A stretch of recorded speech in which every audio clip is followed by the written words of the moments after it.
originally from Massapequa, New York, and he's been writing songs since 1968. His songwriting developed from keeping a journal, something he still does today. In his 30s, I didn't think he was that old, Bob came into his own as a songwriter, playing in a band with his nephew Andy, recording his songs on cassettes and passing them out to friends and family, anyone who would listen. After moving to Oyster Bay, Bob played with a friend, Jim, and grew his musical skills learning and playing cover songs in the comfort of home, believing there was no place where people wanted to listen to musicians play original music. 2010 was a pivotal year for Bob as he found his musical muse in a Fort Myers Beach yoga teacher named Carla, who was also a musician with a gold record. Carla encouraged Bob to follow his dreams. He wrote a song called Take a Deep Breath and Go, and began performing his original songs at the yoga studio and other venues with a violinist named Jack Ewald. And as Bob puts it, it was pure magic. Then in April 2013, Bob found the ACMA. And I remember distinctly my first conversation with him and Shelley Sue back then at the original listening room. He said, "I've been looking for a place like this." Little did we know how important that find would be for both Bob and the ACMA. Attending songwriter circles, for the first time in his life, he found a group of musical peers, which gave him the courage to go out and play his original music in public. Joining the ACMA Board of Directors in June of 2014, Bob told us he would always speak his mind and he would never run out of ideas. No truer words were ever spoken. But because of Bob's involvement, the ACMA is better than ever. Not only has he organized and grown our homegrown concert program, but his idea for a CD resulted in the compilation of 17 songs, which I mentioned earlier, from those musical peers he had found in the songwriter circle. Bob's song, How Much Wine, is included in the ACMA's Greatest Hits Volume 1 CD, and his solo CD, No Apologies, followed soon after. He's a great inspiration and a perfect example that it's never too late to follow your dream. I, for one, am very proud to know him. Thank you, Bob, for finding us. So, turn off your cell phones, turn on your ears, and I'm turning it over to Bob Williams.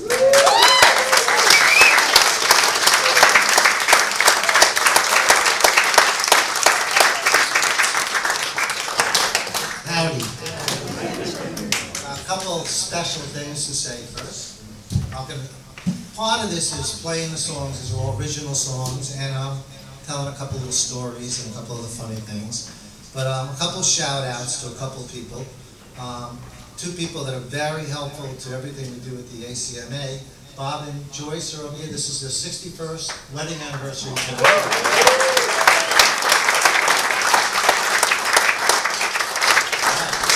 More, she mentioned about Jack Ewald, about Pure Magic of playing with Jack, and Jack is here, my very good friend.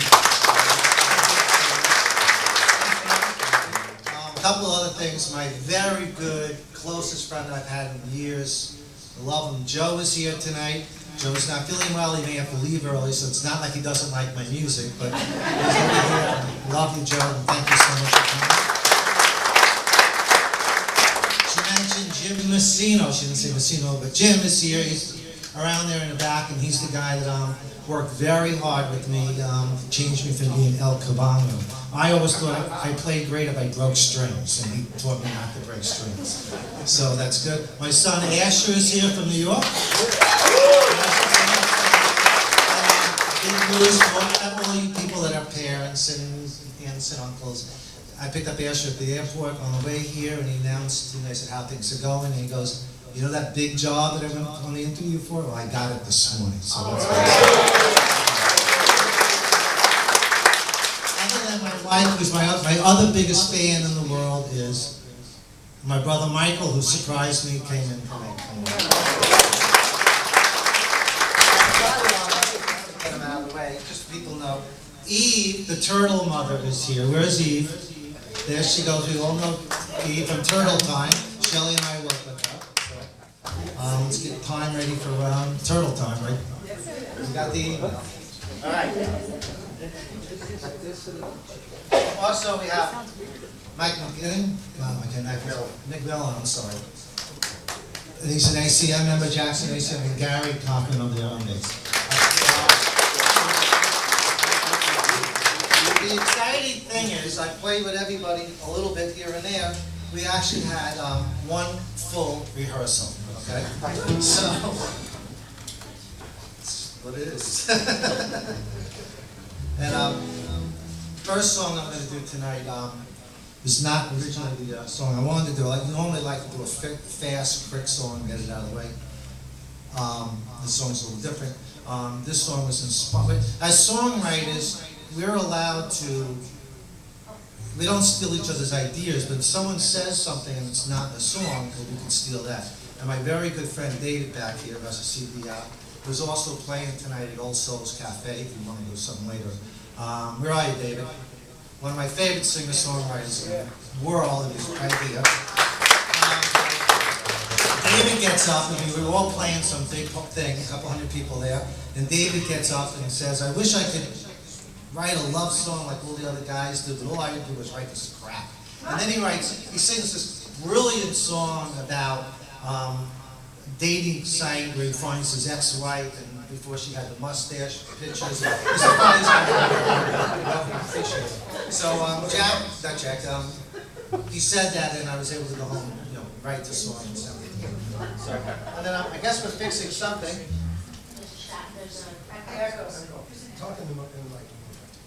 Echo. It's probably this thing. Okay. Just play with it. All right. All right. This is called I Wish I Could Write a Love Song. So what you're going to hear tonight is all original music, okay? And it's over the years. It's songs that I wrote in the 80s, songs I wrote a couple months ago, just an assortment of songs.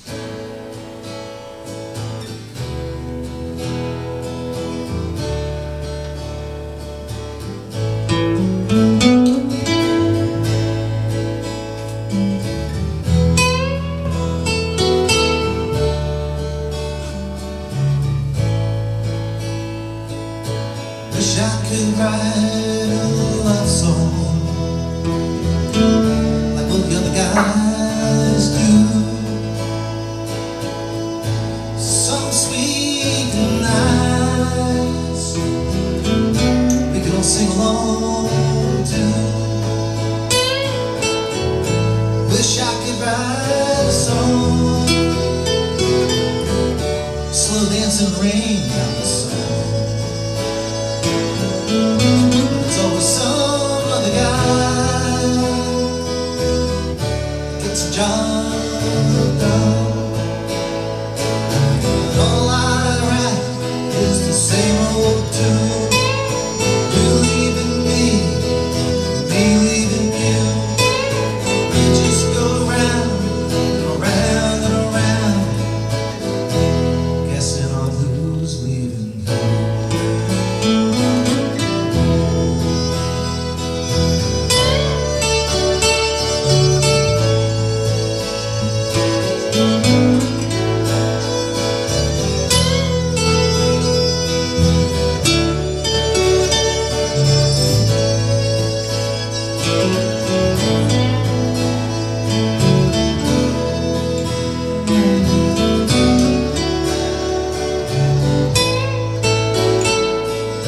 Wish I could reach out and sing you song on the radio. Wish I could take your hand, make all this pain go away. Wish this was our first time, we could start all over again. Wish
fine with that? I think I can wear the hat now. How's my hair? No problem. The photographer said.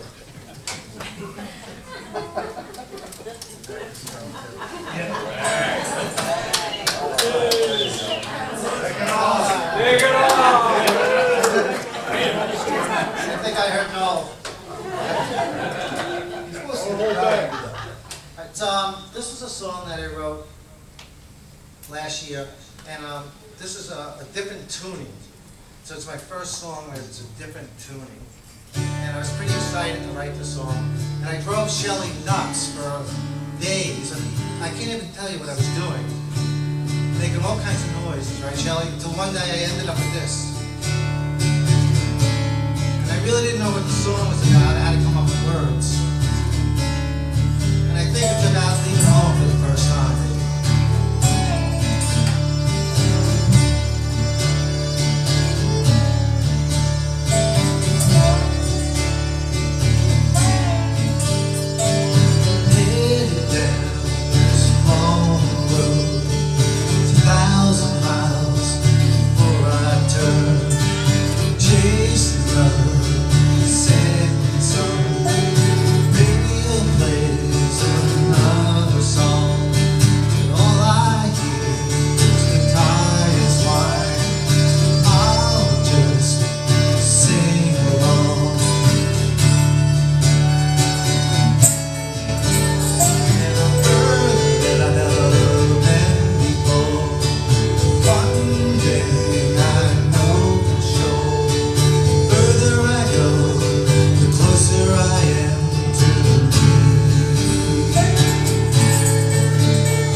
So I'm just curious, how many people here kind of know me and had an idea what to expect? Clap, clap, over there. How many people have no idea who I am or what the hell you doing here? Clap.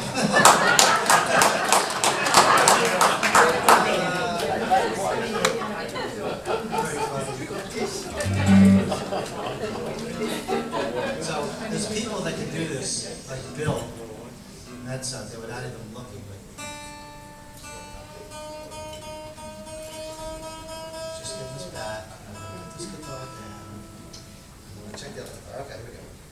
So the next, mute, okay? It's much easier to do without the hat on my head. Okay.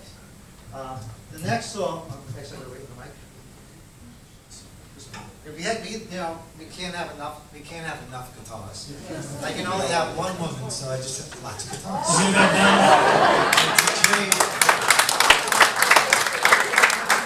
And a couple little ukuleles. This song is the first song I played that I wrote in the 80s. And you know it's an old song. This is the song I wanted to do first because it's just fast to get it out of the way. I want to check the tuning, I'm sorry. And you know it's an old song because in the song the lyric is baby. And nobody said baby. I don't think anyone right.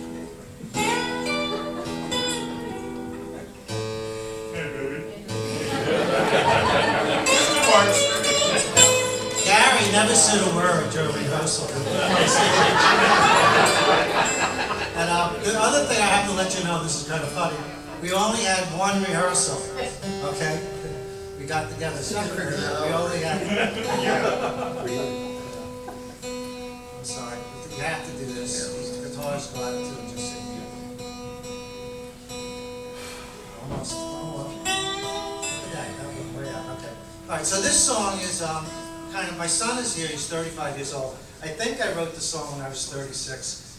I was going out with this girl from Brooklyn, and she was a little younger, but everybody was younger. And I got upset when I found out that she was also dating her boss, who was like this old guy who was 60, like I am. So she was like, so here we go.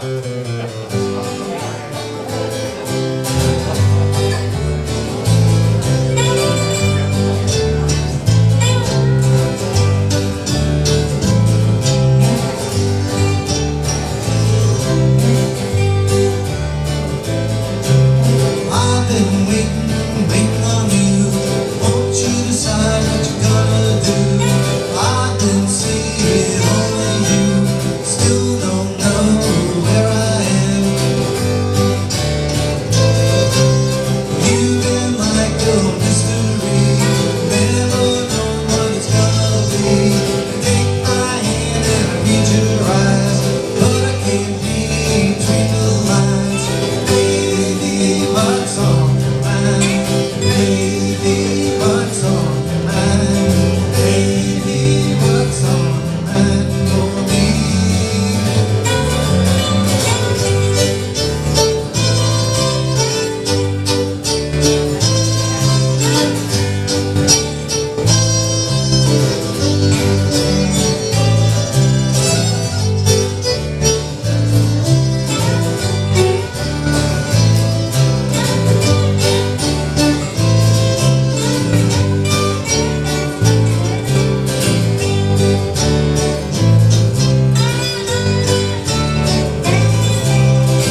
one rehearsal, right?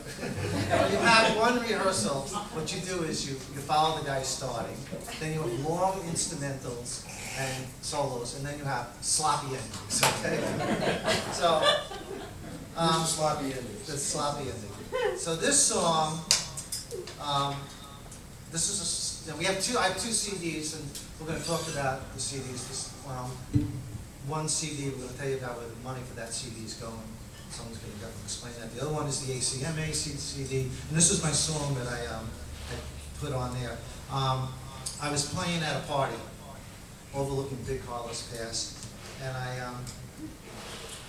got done playing a couple songs.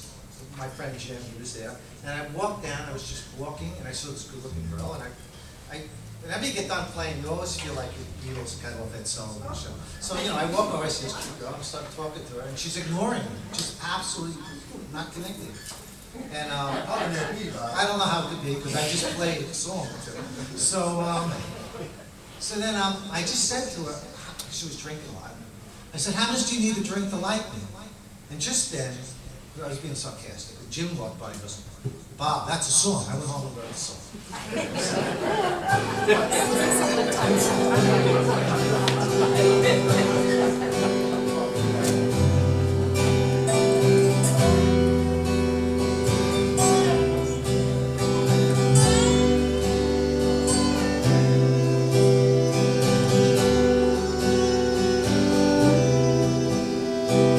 We've been talking and drinking, maybe an hour or two. I've been the best I can be, and I can't help but wonder, how much do you need to drink to love me? How much wine will it take? How much do you need to drink to love me? I wanna know. I wanna know.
Thank you.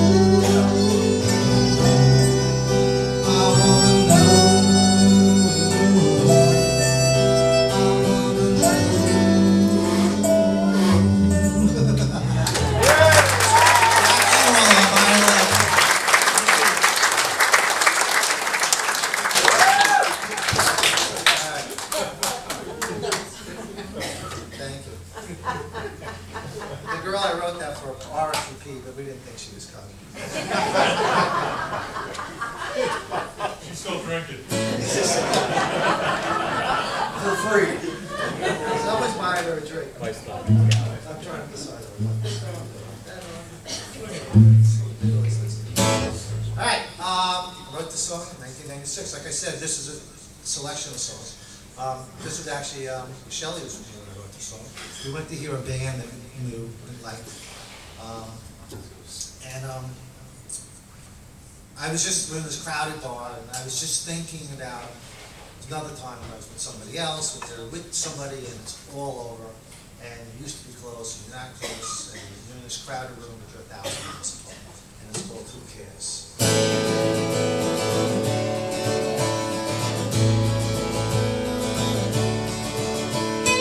The lyrics are very vivid.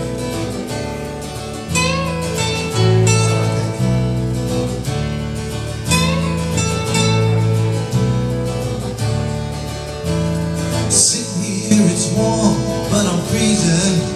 Your hands in your lap when it once was in mine. We crossed that line, I swear I never saw drawn. Bright eyes once were mine, now they're looking right through me. Words were said, it's like a shot rang out and out of the box. You can't put that monster back.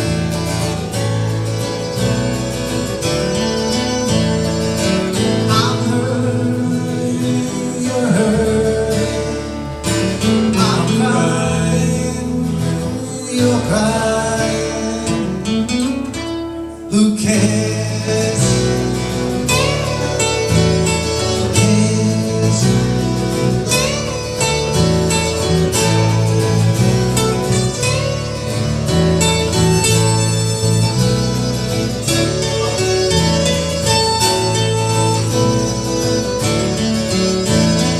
We used to stand up against that very bar, pushed together alone, just you and the crowd. Swaying to the music, listening to the band, your hands in my pocket, I'll feed you your drink. So close we're breathing the very same breath. Now we're across this table, we might as well be 1,000 miles apart.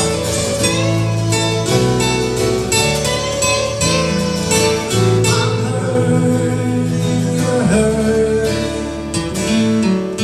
I'm crying, you're crying. Who cares? Who cares?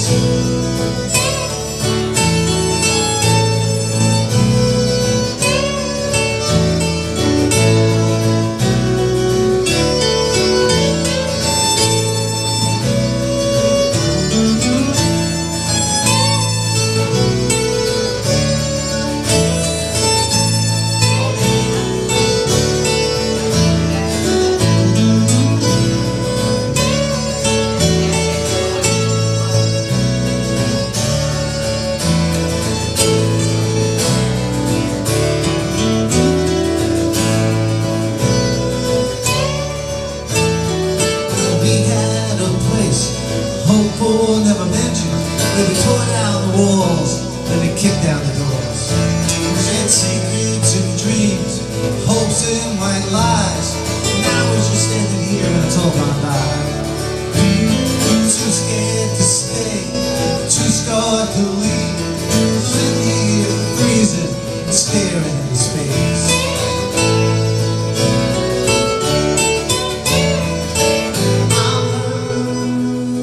You're hurting. I'm crying, you're crying. Who cares? Who cares? cares about you? Who cares about me? Who cares about your faces alone in the sea? Who cares?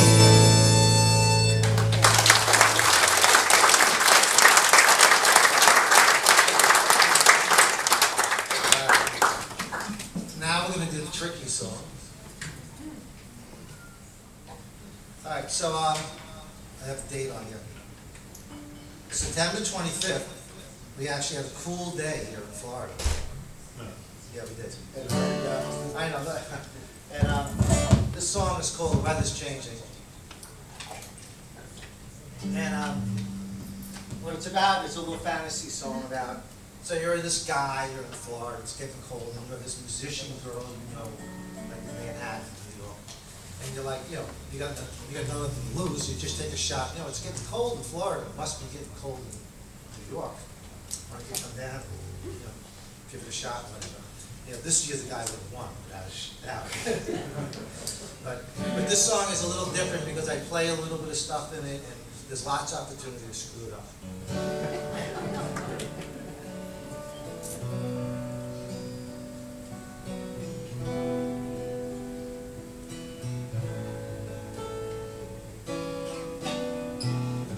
Weather's changing, darling.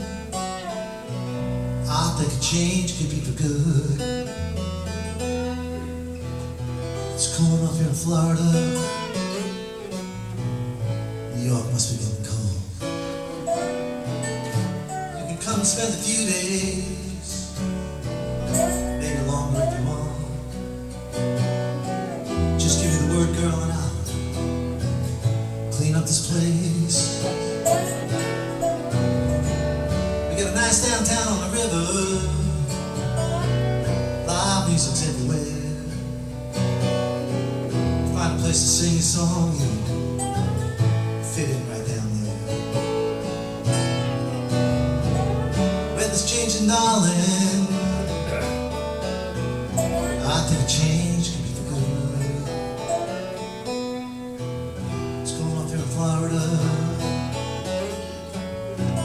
New York must be getting cold. Up on Main Street, found the cobblestone street underneath.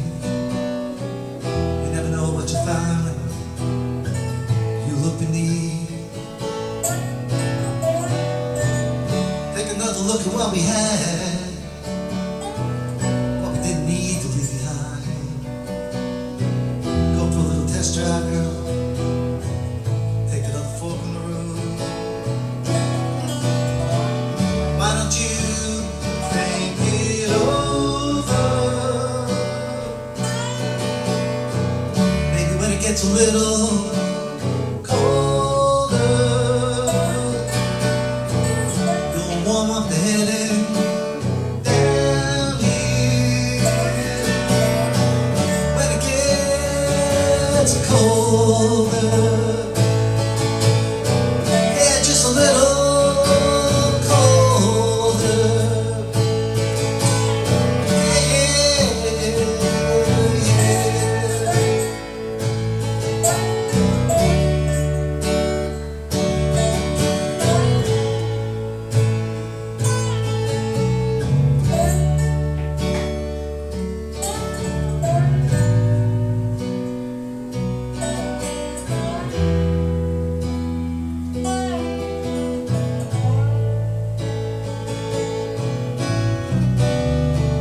Weather's changing, girl.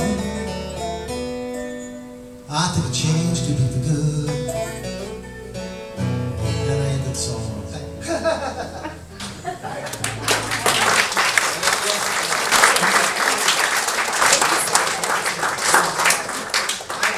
I'm going most like guitar. Big, everything else. Thank you. You never know what I'm going to do, so it's very hard. So even when I make a mistake, they're just thinking like, well, that's Bob. We're just waiting for it to waiting for something to happen. So, all right, this is a, all right, so let's just say, in my little fantasy world, if I had a greatest hit, this would be the greatest hit. And when I wrote the song 2 years ago, and I thought I Shelley hates when I tell the truth where I got this from, but I was clicking the TV channel, and I saw a movie. She wants me to come up with another story, but the truth is, really, and I'm in church, I don't want to lie. And there was this movie scene, and there was this guy talking to this girl, and he goes to the girl, "I've been looking for you all night, I've been looking for you all my life." And I'm like, that's a song. I go running into the room and start writing my song. But the funny thing about the song, I thought it was a wimpy song. I thought it was a very Disney fairy tale wimpy song. And I have a very special friend here, Beth, someplace in there, beautiful Beth, and I played it for her, and she said, "That's not a wimpy song, that's a beautiful song." She made me change my whole perspective about the song. Thank you, Beth. My greatest hit.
usually, and you're in your room, or you're in wherever you are, and you're writing your songs, and you know, then you get, you know, and then you'll do a CD like you did, where they cut it up in little pieces and put it back together.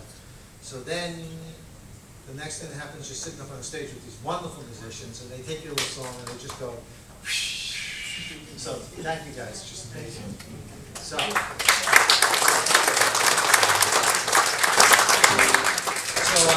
Bill Metz is here, he's going to get up later. He runs, we have a singer-songwriter circle, and we have it here every Sunday. I try to get here when I can, it's hard to get here with traffic. Who's here from Fort Myers Beach tonight? Clap. It'll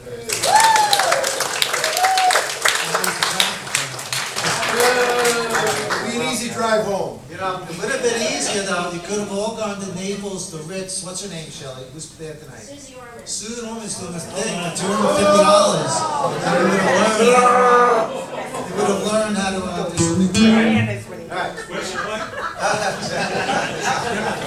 So it's just a funny thing how this all happens. That you do this stuff, and then Steve, I had a turtle song, but they hated the turtle song. I'm so sorry. Okay? I was planning to do it. They kicked the turtle song out. Actually, luckily I have about 100 songs. They actually kicked a lot of songs out. So it's like what Cindy said before. Bob always comes up with another idea. So I'm like, all right, I got another song. So this song just came from doing this, and I had to come up with words for it. A lot of songs are autobiography songs, and some songs are just from whatever. And I just realized, you know, you can't have enough songs about like lost love in the rain. There you go. So I figured there's room for one more.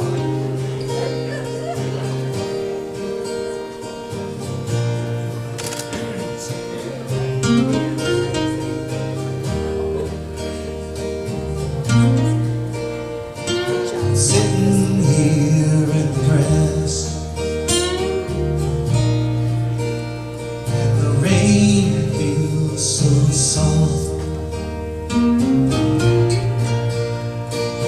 I don't know how long I've been here, an hour, a week, could be more. If I sit here still enough, the rain feels like your kiss.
singer-songwriter circle, and it's great because you go in there with half-baked ideas and whatever, and you talk about it and play it. So I had this great song that I wrote, and the band just refused to play it.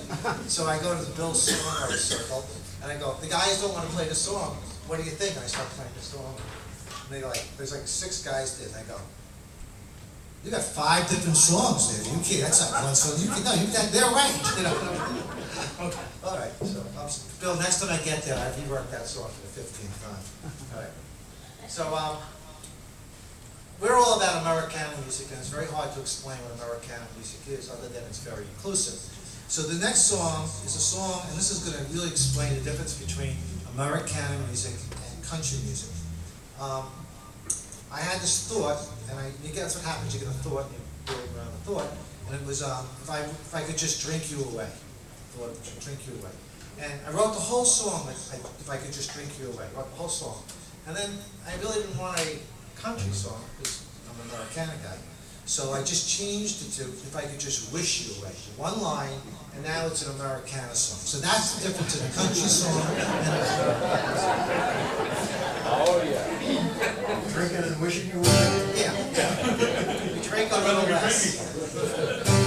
So, let me see, this song here is, it kind of goes a little quick, because that's what the guys want to do.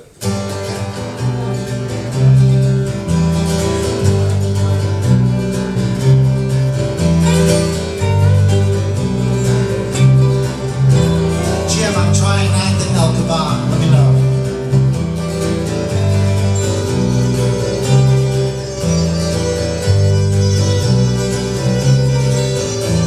If I could just wish you away, I wouldn't feel so alone today. If I could just forget your name, act like we never met before. If I could just get last few years, get on my feet and I just walk away. I just walk away. I just walk away. I just walk away from you.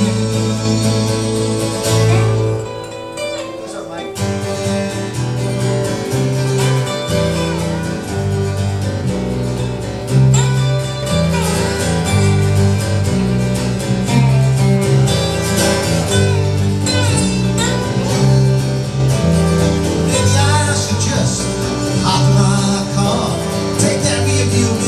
Just throw it in the yard. Put the radio on and then listen to another love song again. Listen to the news, nothing but CNN. Maybe take a trip and head around the world. When I get back, we'll just see how sorry you are. I'll just walk away, just walk away, just walk away from you.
Something that I wrote in the 80s. Again, but when I did this, I keep feeling like that guy Mark Rubio. I'll do that. Which is as much as I Please, Marco, he wants to. That's as much as I ever want to feel like. All right. Switch this to this to this. So this guitar, I'm plugging it out.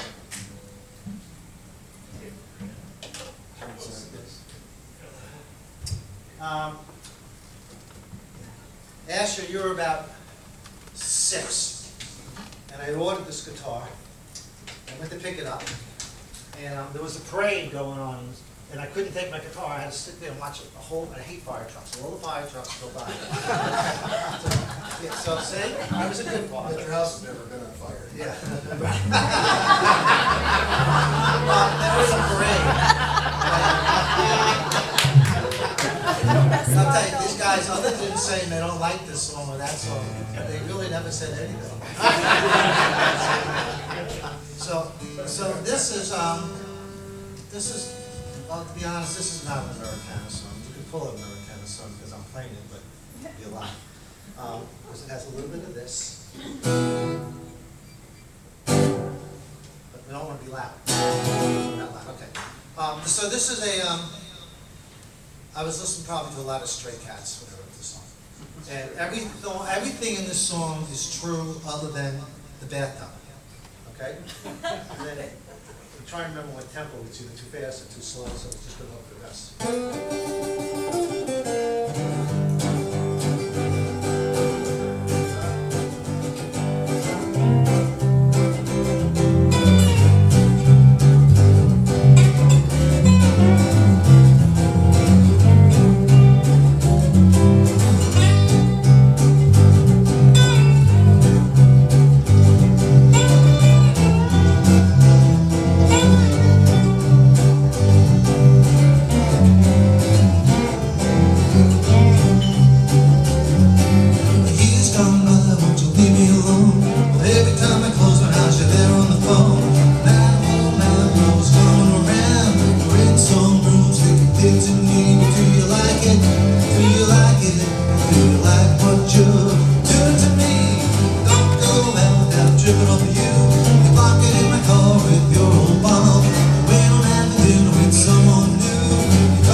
next song was written in a fever.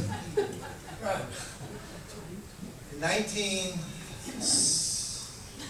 What is that back there? Next song, intermission, right? Oh, who says that?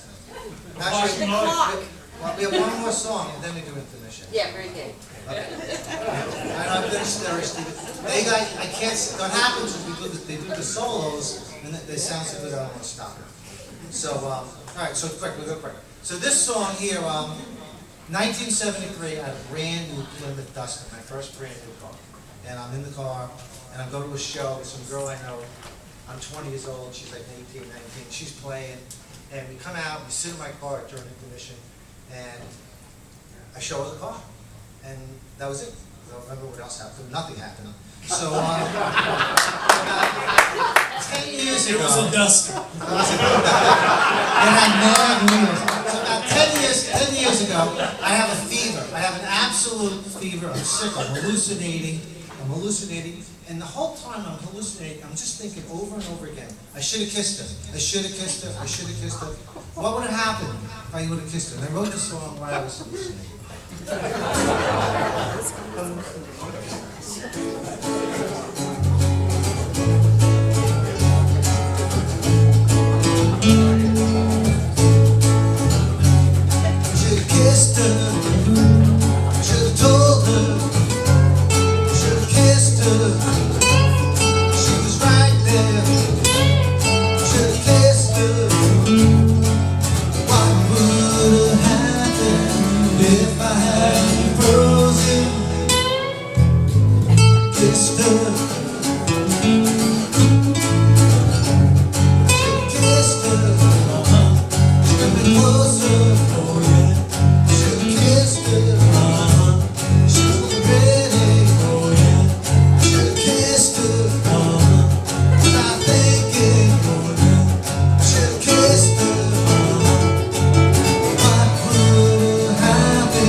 Short intermission, and it's going to happen. Bill's going to come up and speak for 2 or 3 minutes and tell you about where the money for the CD is going. Okay? So just bear with us.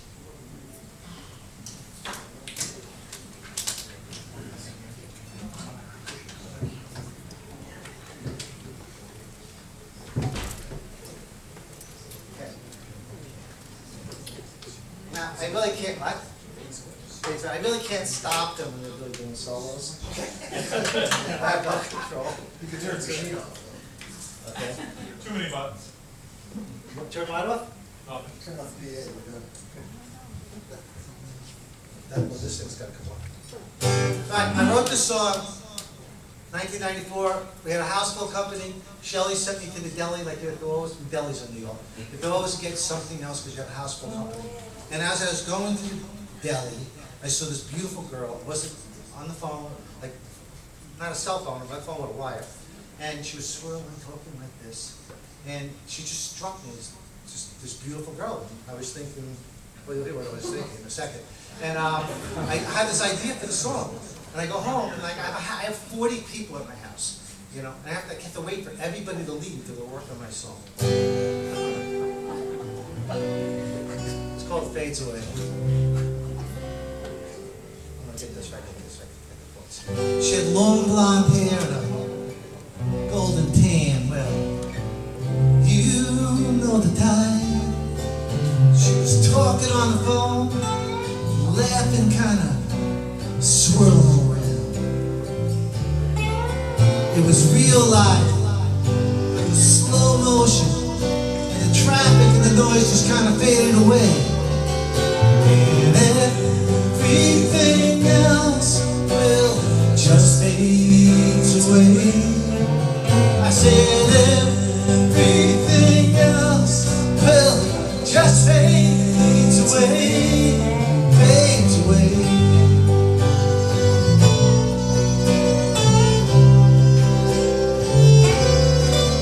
It was a '63 Chevy Impala convertible. Well, it was white on the outside, red on the inside. There was something kind of cute hanging from the mirror.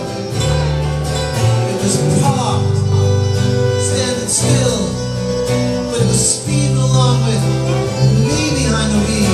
When everything else, well, it just fades away.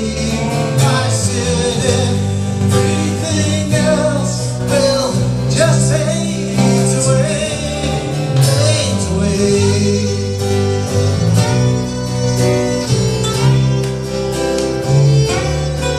Well, I called on the phone, but she just said went away. Someplace out, somewhere warm, nothing about coming back home. No phone, no fax, no reach out and touch. Well, everything else, well, just fades away. I said everything else, well, just fades away, fades away.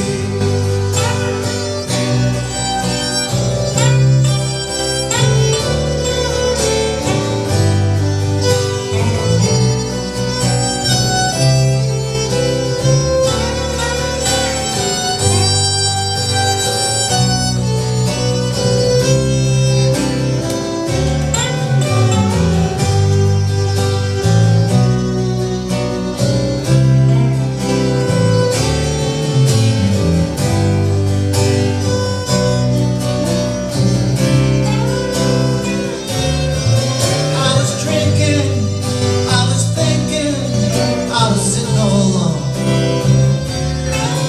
relaxing, dreaming, escaping. Well, I was feeling no pain, not fat, not full, not worried about the next call, not winning, not losing. Hey, I was holding my own. Everything else will just fade away. I said everything else will just fade away, fade away.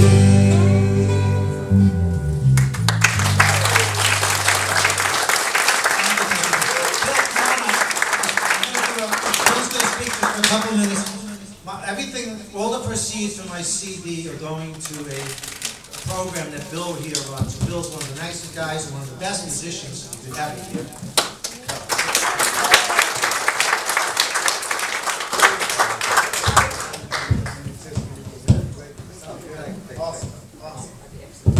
Hi, everybody. My name is Bill Metz. I am a middle school teacher. I teach computer apps, I teach television production, and this year I was just blessed and honored. They asked me to teach guitar, and my first thought was I'm not a trained musician. I can look at a piece of sheet music and I can pick my way through and figure out the melodies of songs. But I said I can't do that. And really, if you want me to teach them to play, the Pink Panther, sitting with their feet up, but they said we don't want that. We want just the idea that we want them to pick up the instruments, learn some songs, go home and play for their parents, for their aunts and their uncles, so holiday comes along to be able to sit down with their family and get them all singing. That's what we want. And I said I can do that. It turns out the school is in an economically, I guess it's not, it's depressed, an economically depressed area here in Fort Myers. The middle school is called Oak Hammock Middle School. And I knew right away that, the kids would be coming into class and they wouldn't be able to afford guitars at home. You know, they'd come and they could sit in the class, but they wouldn't have anything to practice with at home. And I put it out to friends. I put it out to friends here at the ACMA and to other friends, and I was absolutely, undeniably astounded by the response of the community to give us guitars. Old guitars that were in closets, people gave us money, and last semester, every single child that needed an instrument at my school, at my middle school, and I had 50 students, and easily half of them could not afford them. Every single one of them that wanted one got an instrument. Thanks to guys like Bob here and other folks here in the audience. And you know, it's funny, I don't know if they want me to say their names, but I'm just, it's yes, please.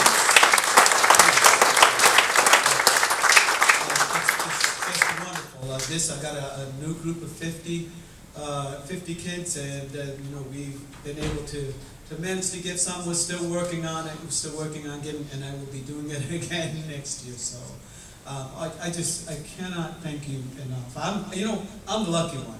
I am the lucky one. I get to see what happens. They come in, they can't afford one, and then I reach out and I give them this guitar, and to see their eyes and to hear them say, really, Mr. Metz? It literally brings tears to my eyes. And to watch them carrying this guitar out like this, you know, just hugging that guitar. I had one girl, and you mind if I'm just a little bit longer? Just long enough that people not to give you money. No. This is incredible. This already, I think it's like two $100 checks. I'm like, oh my God, in the thing back there. This is an amazing community. I need to thank you all the people who've already donated. The last thing is, there's this one girl in my class for 6 weeks, did not touch an instrument, would not play, would not touch an instrument, until, oh my God, I was at Old Fogies and a couple of wonderful folks in here. May I? Joyce, I'm standing in line and I'm about to buy a couple of ukuleles with some of the cash from the program. And they're standing behind me, and Bob's standing, and he said, well, let me pay for those. And I but anyway, so I got a pink and a blue ukulele, this metallic blue, and I walked into the class with this, the girl was always in this left corner of my room, all the time, 20 kids in the class. And she sees me walking with this blue ukulele, and for the rest of the class, okay, she's doing this, standing down here, she's doing this next to me, looking at this blue ukulele. Yeah, but it's a wonderful thing, and I can't thank you enough. Any donations are just, it all goes to the kids. It's all about the music. Thanks to the ACMA, thanks to Bob and Shelley and anybody else. You're wonderful. Thank you. Some people have to go home and walk their dogs, okay, but hang around to get me. The second set's going to be much, much shorter, okay? But see, Bill, there's a donation, you get the CD, and there's also the ACMA CD back there if you're interested in that. So please stick around, have a drink.